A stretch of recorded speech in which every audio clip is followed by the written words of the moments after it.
샬롬 샬롬 샬롬 샬롬 샬롬 샬롬 내니 두려워 말아라 나의 아들 나의 딸아 안심하라 샬롬 샬롬 샬롬 샬롬 샬롬 샬롬 나의 평안을 주노라 세상과는 다른 평안 두려워 마라 샬롬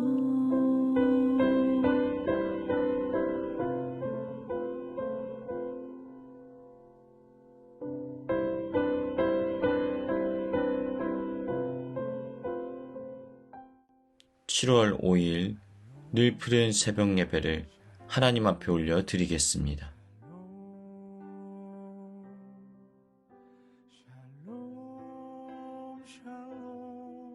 사무엘하 24장의 말씀으로 하나님의 은혜 나누기를 원합니다.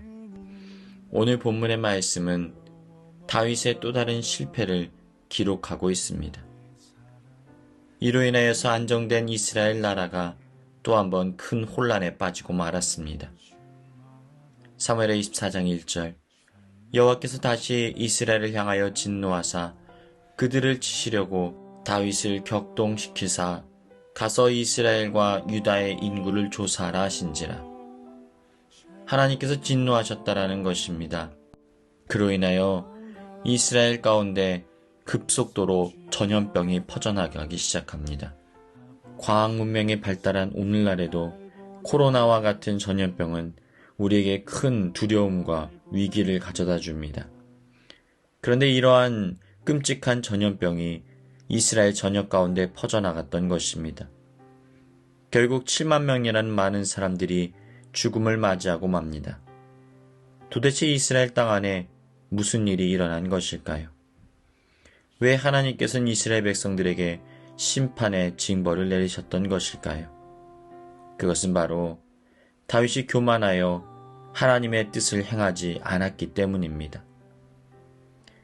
성경은 이스라엘 나라를 하나님 나라라고 말씀합니다. 그리고 이스라엘 백성들을 가리켜 하나님의 백성이라고 말합니다. 하나님께서 이스라엘의 왕이 되셔서 그들과 친히 관계하시고 그들을 다스려 나가셨던 것입니다. 이러한 상황 속에서 다윗은 하나님의 대리자로 기름 부음을 받았습니다. 그러니까 다윗의 역할은 참된 왕이신 하나님의 명령을 따라 나라를 다스려야 되는 신하의 역할을 감당해야 하는 것입니다. 그러니까 다윗은 자신의 청지기 역할을 하나님 앞에서 감당해야 합니다. 그런데 시간이 흐르고 자신의 권력이 강해지면 강해질수록 다윗의 마음은 교만한 마음 가운데 사로잡히고 말았습니다. 화려한 왕자에 앉아 하나님의 대리자로 그 역할을 수행하다 보니 점점 마음의 정체성을 잃어버리고 말았던 것입니다. 이제 다윗은 하나님 앞에서 종으로 서 있기 원치 않습니다. 강력한 왕이 되어서 이스라엘의 모든 것을 주무르고 싶은 욕심이 생기게 됩니다. 결국 다윗은 야망을 실현하기 위하여서 첫 발걸음으로 인구수를 조사하는 것을 시작합니다. 효과적으로 이스라엘 국가를 통제하기를 원했던 것입니다. 세상의 방식으로, 세상이 사용하는 방식으로 나라를 다스리기 위하여 행정적인 체제의 기반을 다지고자 했던 것입니다. 이제 다윗은 국가라는 이름으로 백성들의 노동력을 강제로 동원하여서 일을 시킬 힘을 가지게 되었습니다. 백성들의 노동력을 사용하여서 국가의 일을 하게 하는 부역을 시킬 수 있는 권한을 얻게 되었습니다. 가뜩이나 먹고 살기 힘든 백성들의 삶이 착취당하는 토대가 마련되고 말았던 것입니다. 그뿐이 아니라 다윗은 인구수를 조사함으로 인하여서 백성들에게서 세금을 거둘 수 있게 되었습니다. 어느 지역에 몇 명이 사는지를 분명히 알고 있기 때문에 행정적인 기반을 토대로 세금을 부과할 수 있게 되어진 것입니다. 그런데 이스라엘의 상황은 어떠합니까?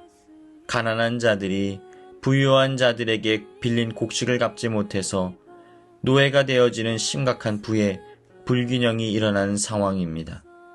그들을 돕고 구제하기보다는 오히려 그들의 삶을 더 피폐하게 만들 법적인 장치가 생겨나고 말았던 것입니다. 이제 다윗은 군사력이라는 이름으로 이스라엘의 모든 군대를 통제하고 징집할 권한도 갖게 되었습니다. 모든 이들의 생명이 단순한 숫자놀이가 되어지고 말았습니다. 왕이 원한다면 그들은 군대가 되어 왕의 군대의 숫자를 채워야 합니다. 그리고 전쟁에 나서야 합니다. 문제는 피 흘리지 않는 싸움은 없습니다. 전쟁을 치르게 되면 많은 사람들이 죽거나 다치는 일이 발생하게 됩니다. 또한 가족을 부양해야 되는 장정이 군역에 끌려가게 되면 남겨진 가족들의 삶은 필연적으로 피폐해질 수밖에 없는 것입니다. 사실 국가를 위한다라는 다윗의 핑계는 정작 백성들을 위하지 않는다라는 사실을 발견할 수 있습니다. 백성들의 삶은 이전보다 더 고통스럽고 가난해지고 억압되어질 수밖에 없습니다. 다윗의 인구조사는 이러한 의미를 담고 있었던 것입니다. 이때 다윗 앞에 요압 장군이 등장합니다. 그리고 간곡한 충언을 올립니다. 왕이시여, 하나님께서는 이러한 왕의 제도를 기뻐하지 않으실 것입니다. 하나님께서는 사랑의 방식으로 백성들을 다스리길 원하십니다. 왕에게 모든 것을 하나님께서 주시지 않았습니까? 그런데도 아직도 부족하다고 여기십니까? 그런데 다윗은 더 이상 요압 장군의 말을 듣기를 원치 않습니다. 욕심과 야망에 사로잡히게 되자 주변의 말들이 들려오질 않습니다. 요압을 통하여 하신 하나님의 경고의 말씀이 더 이상 귀에 들려오질 않게 되어진 것입니다. 결국 다윗은 충신들의 만류에도 불구하고 자신의 의지를 강행합니다. 9개월 20일이라는 시간 동안 이스라엘 전역을 다니며 백성들을 계수하기 시작합니다. 드디어 다윗은 이러한 왕정 제도를 만들어 나갈 준비를 마친 것입니다. 이제는 참된 왕이신 하나님을 몰아내고 자신이 그 왕자에 앉을 채비를 끝냈던 것입니다. 그런데 여러분, 이 상황을 어디서 많이 본 것 같지 않습니까? 마치 아들 압살롬이 아버지 다윗을 배반하고 쿠데타를 일으켜 헤브론이 왕이 되었던 모습을 고스란히 닮아 있습니다. 다윗은 지금 자신을 아들과 같이 사랑으로 돌보아 주셨던 그 아버지 하나님 앞에 자신의 욕심으로 말미암아 반역을 일으키고 있는 것입니다. 사랑 여러분, 죄가 무엇입니까? 내가 왕이 되는 것입니다. 하나님이 우리의 왕이 되셔서 우리를 친히 다스려야 하는데 하나님을 인정하지 않는 것, 내 마음대로 내 뜻대로 살아가는 것, 모든 것을 내 스스로 통제하려고 하는 것, 그것이 바로 죄라는 것입니다. 우리의 신앙생활은 어떠합니까?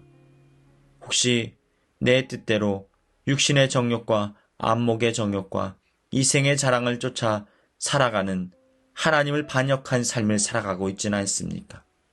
이제는 주님 앞에 우리의 왕자를 내어드리고 부복하여 주님의 뜻대로 순종하는 저와 여러분의 삶이 되시길 주님의 이름으로 축복합니다. 결국 하나님께서는 죄를 향하여 또다시 달려나가는 다윗을 내버려 두실 수가 없으셨습니다. 그래서 갓 선지자를 다윗에게 보내어 하나님의 뜻을 전하게 합니다. 세 가지 심판 중에 하나를 고르라는 준엄한 하나님의 뜻이 전달되어집니다. 우리는 여기서 또다시 한 가지 중요한 사실을 깨닫게 됩니다. 심판과 제왕이 하나님의 영역이라는 것입니다.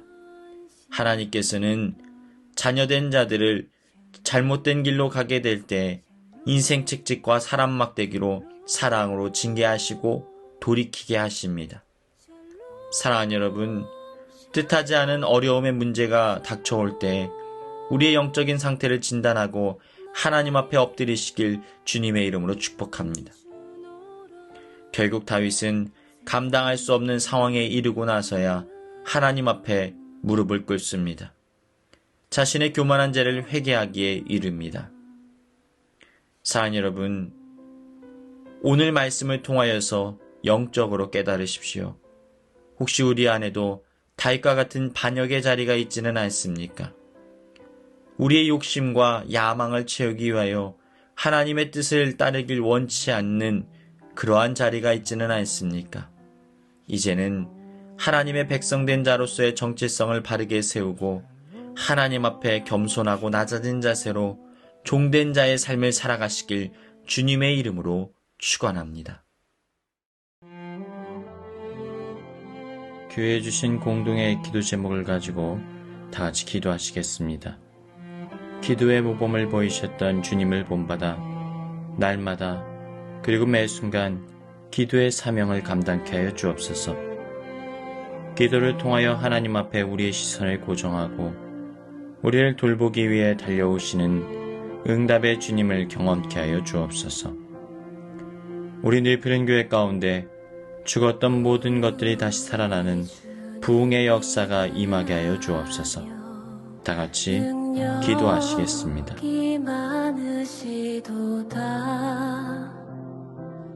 그의 지혜 무궁하며 인자는 영원하도다. 상한 자를 고치시며 상처를 싸매시도다.